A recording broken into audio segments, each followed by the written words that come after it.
you're a director, you need to have a reel, right? Well, it's a debate for another video, but what you need is proof of experience or proof of capabilities. But how do you do that if you're first starting out? Good news is it's actually pretty easy.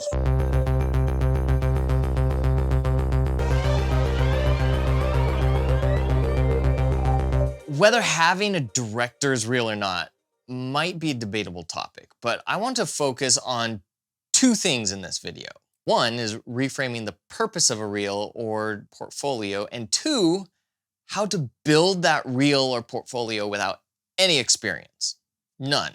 Totally from scratch. The big question is, can I build a portfolio or amazing work without having been hired first? Yes. Is building a portfolio the same as getting hired?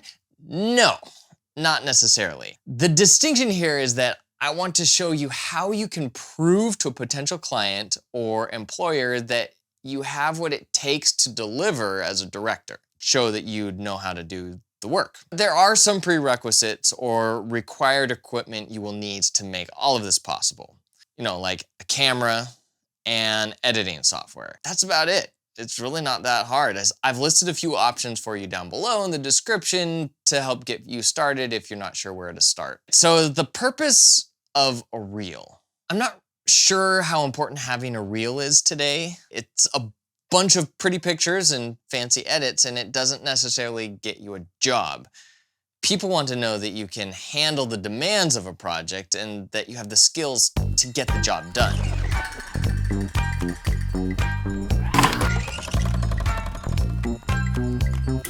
A reel can actually be extremely deceptive and not share the whole story. This is where I recommend the portfolio approach. To have a reel, you need to build a portfolio, but you don't necessarily need a reel when you have a portfolio.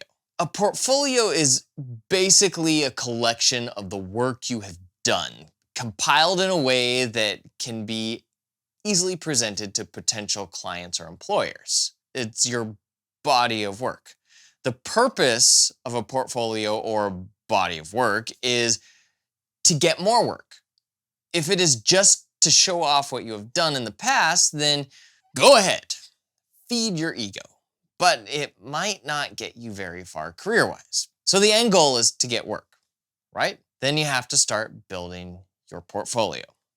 Obviously, producing feature films to build your portfolio is going to get very expensive if you're funding it yourself. So let's start in the two simplest areas: commercials, documentaries. Now, commercials, they are highly lucrative if you know how to bring value to a brand that hires you. Your first task is to choose what market you are most interested in producing content for. Is it outdoor gear, premium beverages, food, tech, home decor, travel, etc.? You need to find a product market that you enjoy, and you need to have access to multiple different items that fit that market. So if you really enjoy it, there's a good chance you've got a bunch of things that fall into that market. Now, ideally, you've come up with at least 4 different items. Take those items and see how many different commercials you can shoot for just those items. So let's say you're a fan of beverages. You might have a can of soda, a container of orange juice, and a sports drink. There's only 3.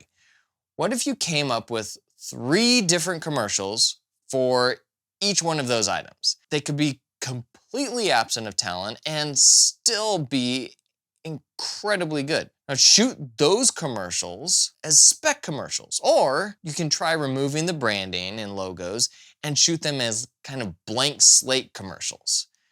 If you had 3 products and 3 commercials, you now have 9 pieces of content for your portfolio, or 3 separate campaigns you can present in your portfolio.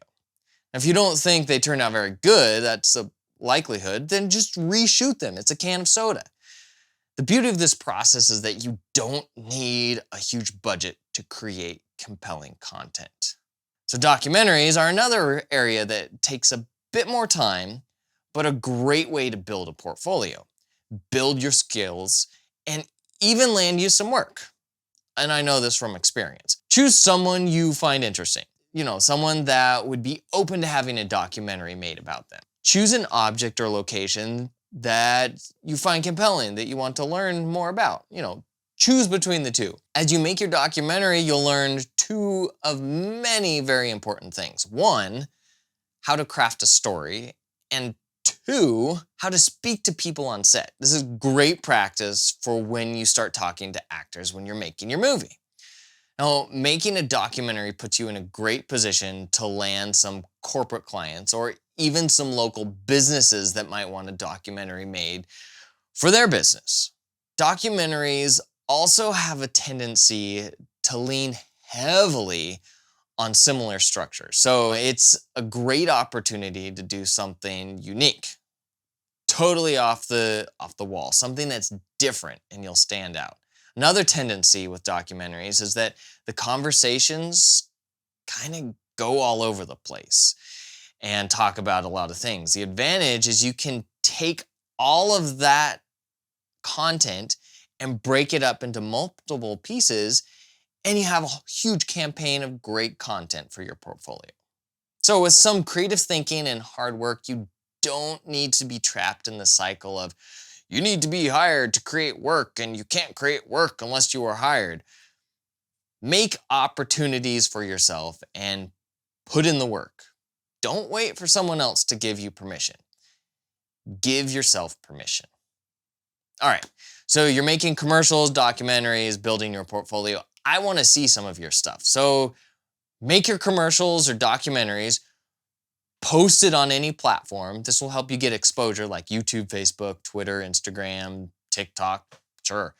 And then tag me at the Jared Isham on Twitter, Instagram, or however you do that, and include the hashtag JIReelChallenge. And then if you're doing a documentary, 60 seconds max. For commercials, do 15, 30, or 60 seconds, because those are like the commercial blocks. And then we'll bring the top ones on and review them right here on the channel. Wouldn't that be fun? Yeah, shoot your stuff, build your portfolio, get exposure, maybe even get some work out of it from wherever you're at, and let's bring them on here and we can show everybody all the cool stuff.